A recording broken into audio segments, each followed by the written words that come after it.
Good evening, ladies and gentlemen, friends, colleagues, and fellow council members. It is truly an honor and my privilege to welcome you once again to this open house community forum of the Stonewall Rockwood annexation process. I would especially like to welcome all property owners and those whose property that will be affected in this annexation process. My hope and that of both council is to give a clear, precise understanding of this process and to dispel any misunderstanding of the process. Please, and I can't stress that enough, please feel comfortable in asking the pertinent questions as it relates to your property and the process. I would also like to thank the RM of Rockwood Reeves and council for their time, effort, and the amicable and diligent way in the working relationship that we've shared. Without further ado, I would like to ask Reeve Westaplin if he wouldn't mind bringing greetings to the group. Good evening, everyone. Thanks very much for joining the second meeting. I can't thank the Town of Stonewall enough, Wally Melnick and Clive and his group, for the openness and transparency that they have been offering everybody that's affected or a part of this annexation. Anybody that has wanted to ask a question has been able to.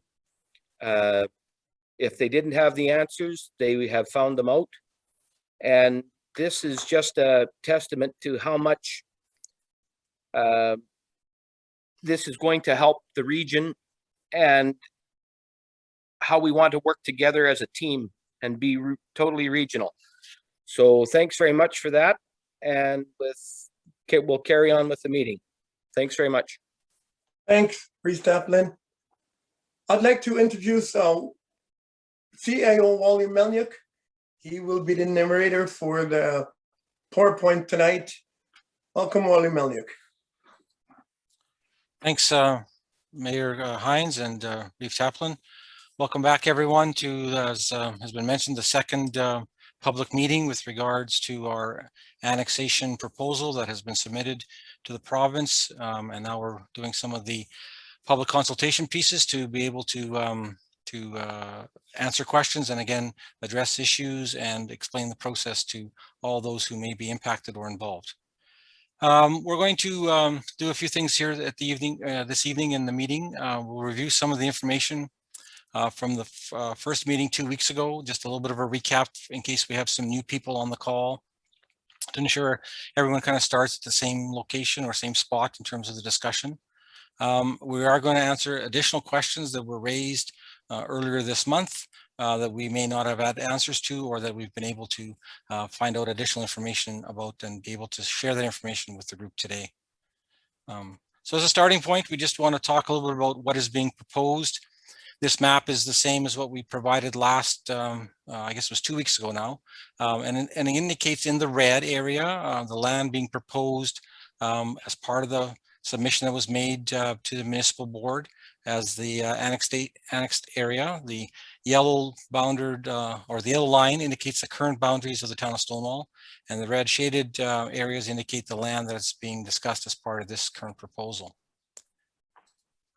I'm going to talk a little bit about the timeline from January of 2020, which is when we held the first meeting with property owners that were affected by or potentially affected by the annexation proposal through till the current day here.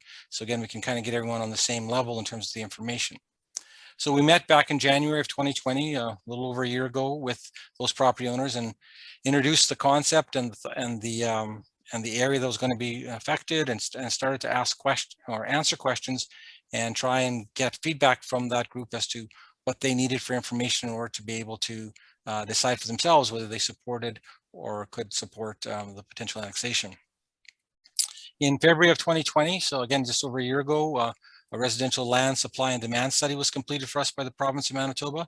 That study has been available on our website for the last couple of weeks now, and we've made it available so that people could take a look at it and be able to assess it for themselves. In July 2020, the Town of Stonewall formally approved a proposal that was submitted to the municipal board regarding the annexation that we're again speaking to tonight. Through the months of July to November of last year, using COVID protocols, we had meetings with local authorities. One of the requirements of any annexation process is that local authorities be engaged and that the information regarding the proposal be shared with them directly, and that in exchange for that, there be some discussion, and ultimately we've asked for letters of support and received letters of support from all the groups that are listed there in terms of the local authority. So that includes the RHA, the school division, the planning district, and the watershed district. In addition, the town reached out and had meetings with other entities that we are partners with in terms of other municipalities, just to ensure that all of the people or groups that we work with were aware of what was going on. And those partnership entities included the library, the weed control district, and the local Stonewall and area mobility service. So we've talked to all those organizations because they potentially will be impacted in terms of their funding going forward. In the fall of 2020, the Town of Stonewall received another couple of studies that are going to be included in their submission to the province, or to the municipal board initially and then the province. And they included a water and sewer study, or our water and a sewer study completed by our engineers, WSP Engineering, and they identified infrastructure needs, potential design requirements, servicing capacities, as well as potential scenarios or options for servicing the new area should it be provided into the boundaries of the Town of Stonewall. Since the inception, so since this process has started to today, we continue with our discussions and negotiations with the Arm of Rockwood, and I think you could tell from the opening remarks that the process has been very amicable between the two councils, has been very frank, and I think that's an important piece to any of these types of discussions, that all issues are put on the table and discussed in full, so that people can feel that the solutions that are created are actions that can ultimately be for everyone's benefit. We do have a draft agreement regarding the vast majority of issues. That agreement is not complete simply because we want to, we've left it open in anticipation of potential feedback from these public meetings. Once these public meetings have been completed, there will be more meetings between the town and the RM to finalize the details of the agreement. And our hope is that the agreement can be attached to the final submission to the municipal board. And we'll talk about that timeline a little later on in this presentation.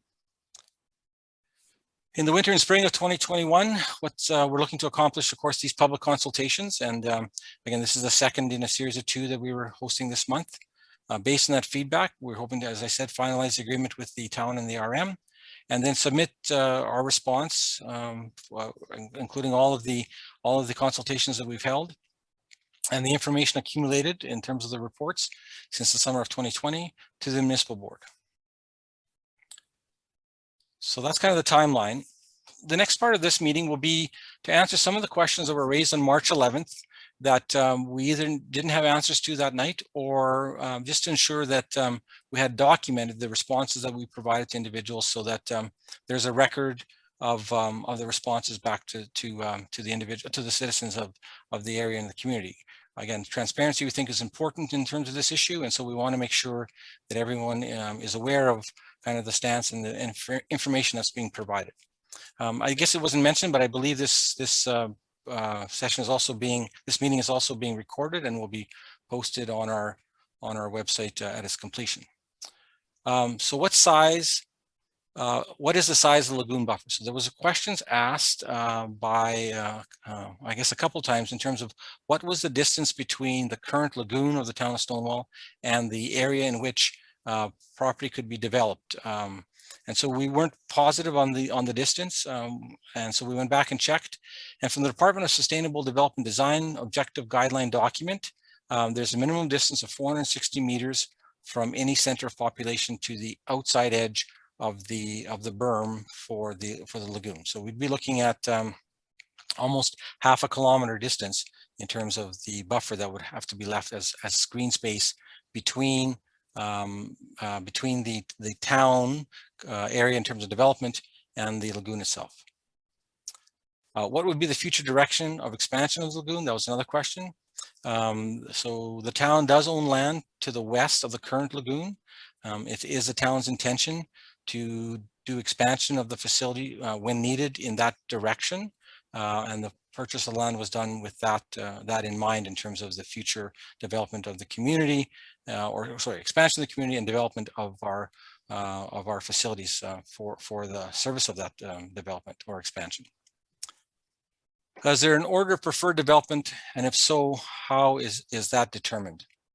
So it is in council's intention to begin establishing proper planning for the annex lands as soon as the annexation is confirmed. So again, we can't do any work at this point on this particular issue, because until that's been resolved and we get a response back from the provincial government as to what lands will be allowed to come into our annexation, whether it's all of them or part of them, we really can't start the planning process.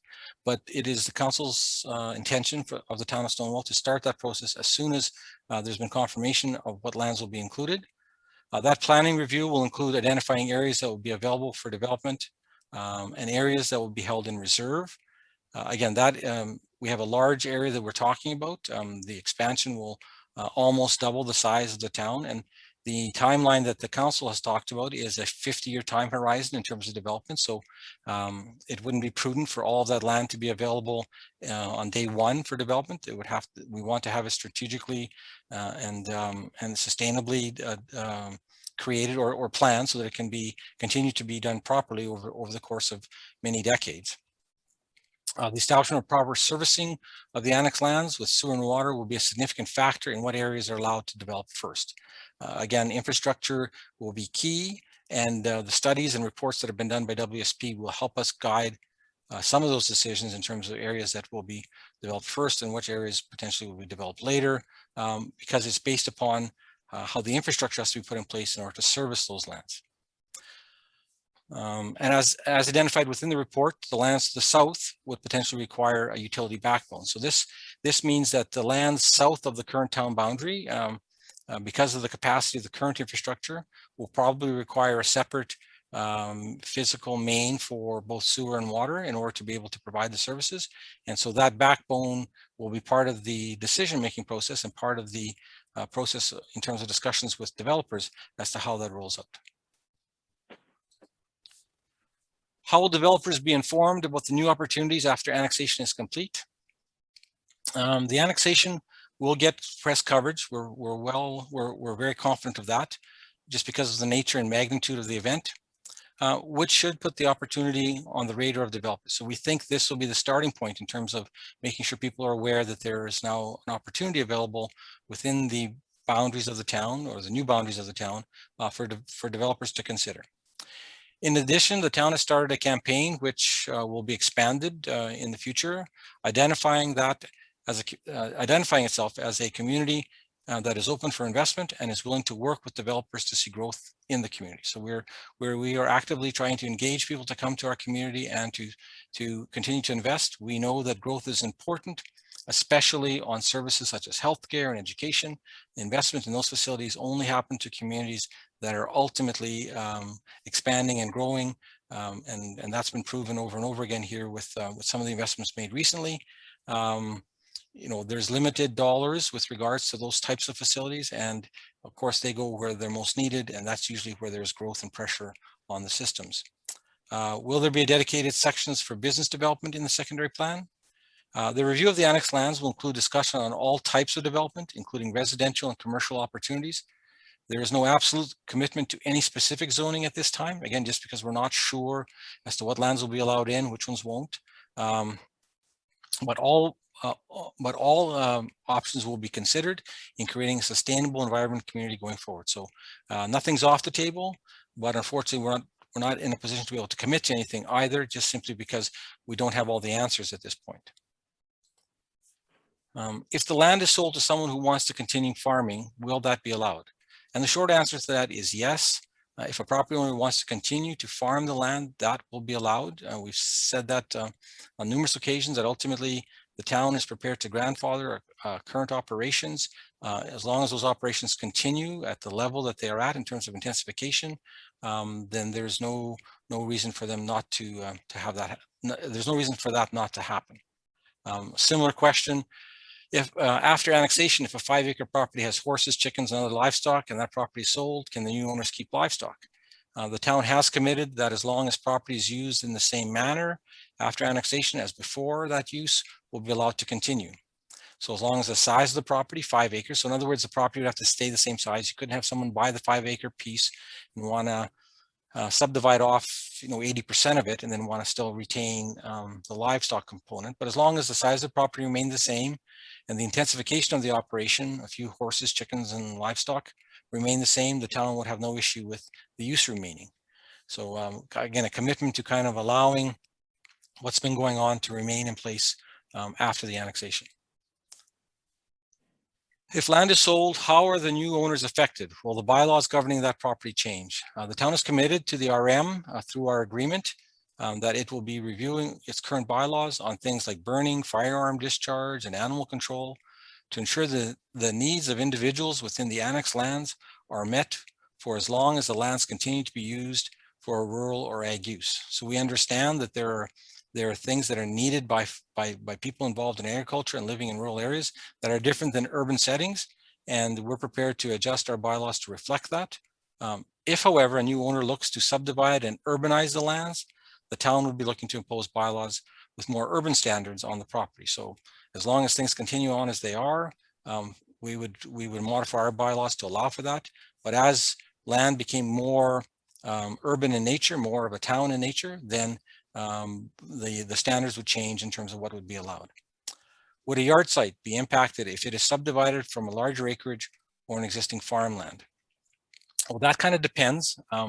If the yard site is going to remain next to an active farm, there would be no issues with leaving it as is. Again, the reasons may be quite diverse in terms of why somebody wants to subdivide off a yard site. But if it's going to stay next to an active farm, there's no reason why it can continue in that way. However, if the yard site will be adjacent to land that will be developed into an urban area, there would need to be conditions placed on its continued use. So if someone's looking to parcel off their yard site and then sell off the remaining acres, whether that's 150 or 145 acres or whatever it is, and that's going to be developed into an urban type area, then there may be some conditions placed on the yard site to ensure that there isn't conflicts going forward. And that's for the protection of those who are going to retain the yard site and for those who are developing the land going forward. How long will the annexation process take? So this is a question that the town and the RM councils have talked about quite a bit. We are both hoping to have the annexation process completed for implementation by January 1st of 2022. So that's only a few months away. And given the hurdles that that COVID-19 has placed in front of us, we're not positive that implementation date will occur, but we are very hopeful and still projecting or still working towards that date as of today. Having said that, control the process once we complete these final public consultations and submit our report is handed over to the municipal board and the province.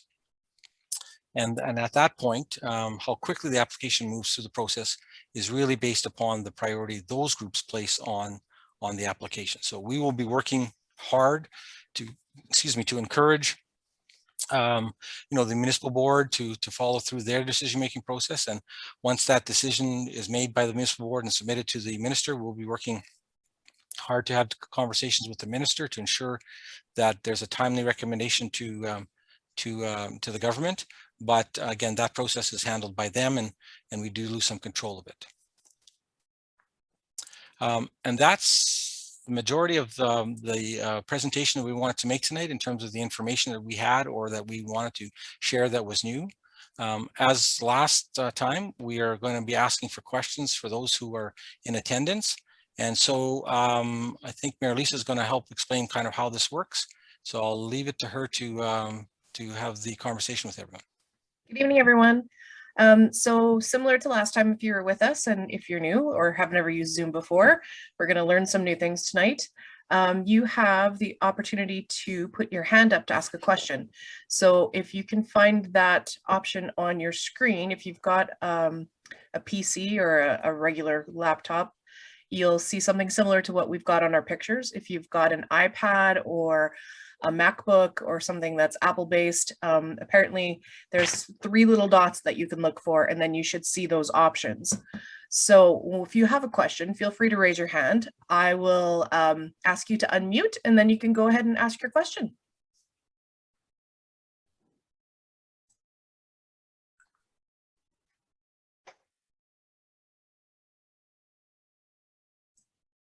Everybody's shy. Nobody wants to be the first one to ask the first question. I will say that maybe just as a comment, the questions that have been asked in the past, both in the public meeting that we held back in January of 2020 and the meeting that we held 2 weeks ago, have been an integral part of the discussion between the town and the RM. Although the councils and the administration have issues that they would like to address as part of their process and as part of their understanding of what needs to be agreed on in terms of an agreement, there have been issues raised by the public that have been major items of discussion, and we've been very grateful to get that feedback from the public. So yes, there's no such thing as a bad question, and ultimately many of the questions and issues that have been raised have become part of the conditions that have been placed within the agreement that we now have between the town and the RM. So.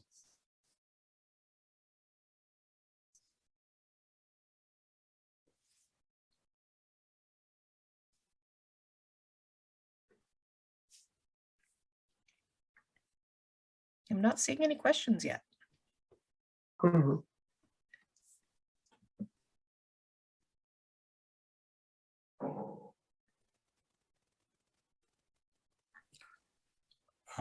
Well, maybe if there's, I'm not sure, Mr. Mayor, if there's no questions, we can leave also the opportunity for people to send an email if they have issues that they would like us to consider.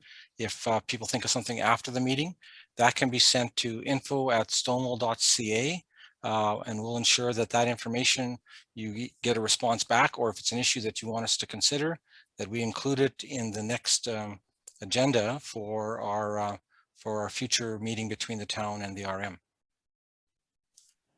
If it's okay, Mr. Mayor, I'm going to proceed then based on not getting any response. Okay. Absolutely. So just want to talk a little bit about next steps with the group that's here tonight. The town and RM, as we've said, will continue with dialogue and consultation, and we have not met since the meeting that was held on the 11th of March. Both councils have been busy kind of putting in place their budgets, so and doing just the administration of the two municipalities. So now that we've gone through this process a couple of times, we will probably try and get the committee together to go over any of the outstanding issues that have been identified and try to work through those to get ourselves to a formal agreement. As we've said, we've got many of the issues already resolved, and we're simply trying to complete the final few details on the agreement so that it can be included in the information package that will be submitted to the municipal board later on in April. Mayor Lucy, I think I see there's somebody there that's maybe raised their hand. Yeah, Jim, if you'd like to unmute and ask a question. Can you hear me? Yes. Okay, good. It took me this long to figure out how to raise my hand, so sorry about that. Not a problem. What I'm wondering about is, can you sell lots that aren't serviced in Stonewall? Well, I guess do you have an example of? I mean, because there's lots that would potentially be in our industrial park that have no sewer and water that potentially could be sold. Okay, so there'd be other property that potentially would be in our community that may not have services within the property. There may be sewer and water mains running past the property, but there may not be any services into the property itself. So yes, that can happen. Okay, so I'm on 12th Street West, and there's no water going by my place. Now, I won't be able to, excuse me, I won't be able to sell lots until after there's a water main going by. Is that correct? No, you'd simply identify the lots as being unserviced, and the individuals who would be interested in buying them would understand that in order to potentially sell those lots for their maximum value, they would have to look to bring those services to those lots or to that property. Oh, okay. Okay, thanks. Yep. Anyone else? Because sometimes it just takes one person to start the flow of questions, or maybe they've had a little additional time to find the buttons that we've talked about to be able to ask the questions. Oh, there's a second person. Sean, go ahead and unmute and ask your question. Yeah, my question is just how close would the development have to be before the town would recommend moving any livestock or anything like that off of the property? Like if somebody directly adjacent to us was putting up development, would we eventually have to, even though we're not moving our stuff, would we eventually be too close? Would we have to move our horses to a different area? Because right now our pasture runs along that particular fence line. So again, we've committed to kind of allowing stuff to stay that's in place today, and so I think logically, what I think would happen here is that if there's an existing livestock operation, there may be some limitations placed on the new owners in terms of how close their development can come to that operation. So if you're already existing, then you would have priority. You're saying that ultimately the sale of land or the development is occurring on property that you don't own, and Correct. it's being initiated by somebody else. Then yes, Right. if you already exist, there are limitations placed on them in terms of how close they can get to you. Again, it's to protect both your operation, but also to ensure that that the people who are purchasing the property aren't impacted by the ag operation as well. So, Right. And how? The other question I had was, if there was, would there be an opportunity to subdivide lands either before or after the annex goes,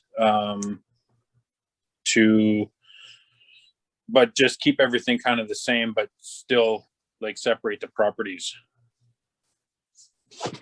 so we've talked about this a little bit as part of the agreement between the town and the RM, and what's been agreed to, and we mentioned this in the last meeting, and we didn't mention it this time around, and maybe we should have, but with the agreement between the town and the RM talks about who's going to receive the money from the taxation raised on the land in the annexed area. And what the town has agreed is that as long as the land kind of stays the way it is today in terms of either a farm or whatever it may be, that we're okay with that money then flowing back to the RM. And so the town would actually grant back to the RM an equivalent amount to what the land that is sort of in its current state would have generated for the municipality. Once that land changes, we have a formula whereby that land kind of transfers, not only in terms of its appearance and all the rest of it, but also transfers its tax dollars to the town. One of the triggers we have is subdivision. And so that's just simply put in the agreement because we thought that was a reasonable trigger to consider. So it's more of a debate for us in terms of, whether a subdivision that goes through that doesn't result in any development should then become tax dollars that flow to the town, or should they remain in the RM? That's maybe a debate for the two municipalities to talk through, and a good item to raise maybe for our next ad hoc meeting. But there's no requirement simply because you subdivide to proceed with moving forward with the development. I guess we're just kind of thinking like towards the future, because we've been trying to rack our brains on what a timeline would be on when, because I'm assuming, I don't know for sure, but I'm assuming that you guys would develop what's left of the southwest corner of town before you would proceed into anything else, just so that the rest of it was kind of all filled up. So we were just thinking down the road, 10 years, 15 years, 20 years or whatever, if we were to break up our properties, because we have two houses on our property, so we wanted to break the two of them up and then have our farmland as a third. But if it's gonna take money away from the RM in the short term, then we would wait to do that when the time came, when the development was a little bit closer to our area. Yeah, and I think from that perspective, we would be very open with regards to, what the implications are. And again, we've talked to the RM about the fact that we're putting these rules in place with the understanding that ultimately we think there will be lots of debate at the table the first couple of times we have one of these triggers go through, right? Right. Because this is all new to us. There is some examples. We're using as closely as we're comfortable with the template that has been put forward by the RM of Stanley with the communities of Winkler and Morden.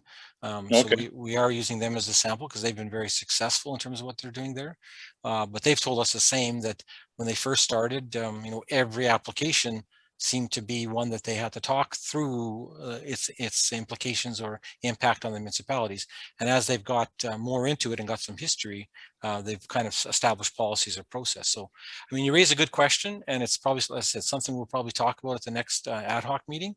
But the intention by the town was never to simply have a trigger go through and then take the tax dollars from the RM.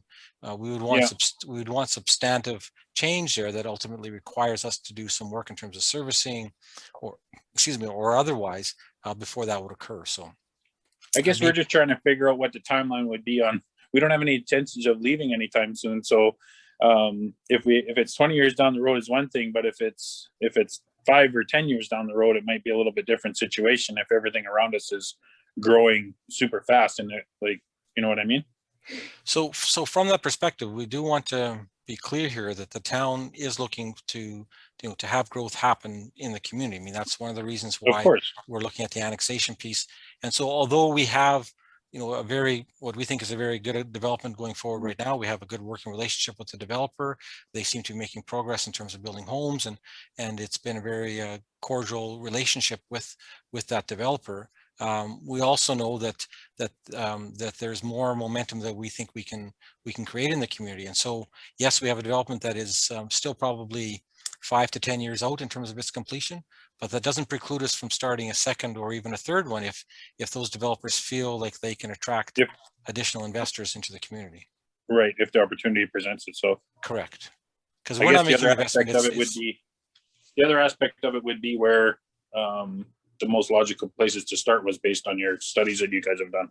Correct. And so that is really pushing us more to the west side than the east side.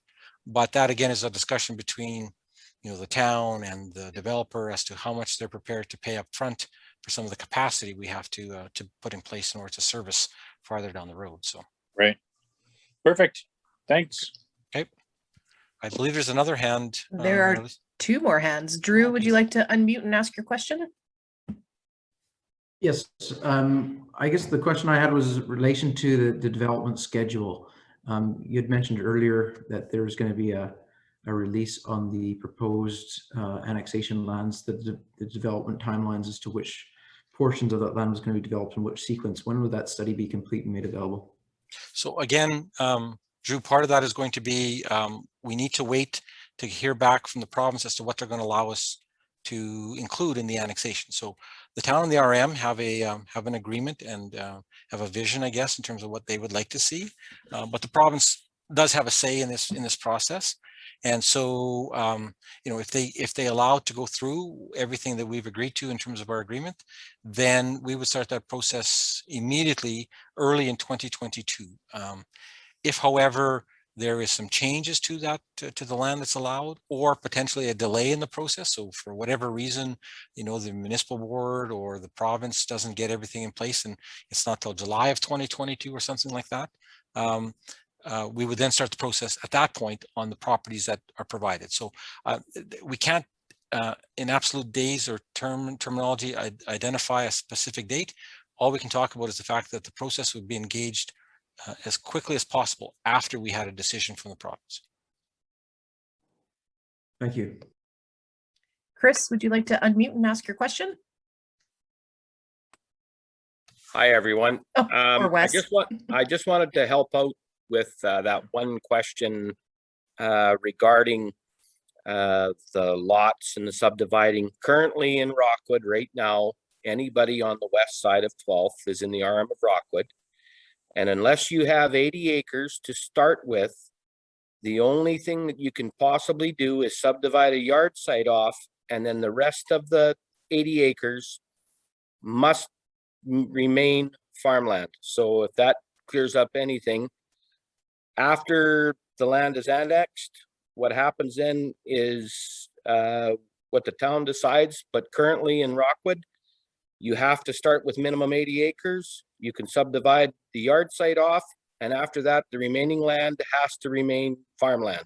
So I don't know if that clarifies anything for anybody. Thank you, Reeve. Is there anyone else? Well, again, I think as each time we've done this, very good questions that leave us with some things to think about. And as I've said before, many of the conditions and the items that we've talked about and had to include in the agreement has come from the public in terms of their inquiries and their information that they're sharing with us. So we appreciate that very much. It makes for, I think, a stronger process for us, and hopefully one that when it's complete will be more amicable for everybody involved. I just want to finish up the next steps then, if I could, unless there's anybody else that has a question. I see, I think there's still somebody has a hand up, Mary Lisa. I'm not sure if that just means it never got taken down or. I think Jim just doesn't know how to lower his hand now. Okay, right. Okay, good. Well, I just want to make sure nobody gets missed out. So as I've said earlier, we would be looking to submit our information package. The town would be completed to the municipal board next month. Again, there's a few issues in terms of things like our budget and stuff that have to get completed, but we would work around that process and ensure that something would go to the municipal board sometime mid to latter part of April. And the intention with regards to the process is that the implementation date that we'll be asking for is January 1st, 2022. So, and with that, Mr. Mayor, I'll turn it over to you. Thank you all very much for participating tonight in this virtual annexation meet. I certainly was I was very happy to hear some of the questions that were being asked tonight, and that I certainly hope the responses that you got was in keeping with the questions that you asked. I also would like to thank our tech-savvy administrator, Mary Lisa. She's doing a super job for us, and thank you, Mary Lisa. And I'd like to thank all that participated tonight, including Rockwood Council and my own council. Have a great evening, and certainly hope to see you soon. And please don't forget that even though this meeting is coming to a close, if you have any other questions going forward, don't be afraid to forward them to us via email or a phone call. We'll be more than happy to help. Thanks again, and have a good night.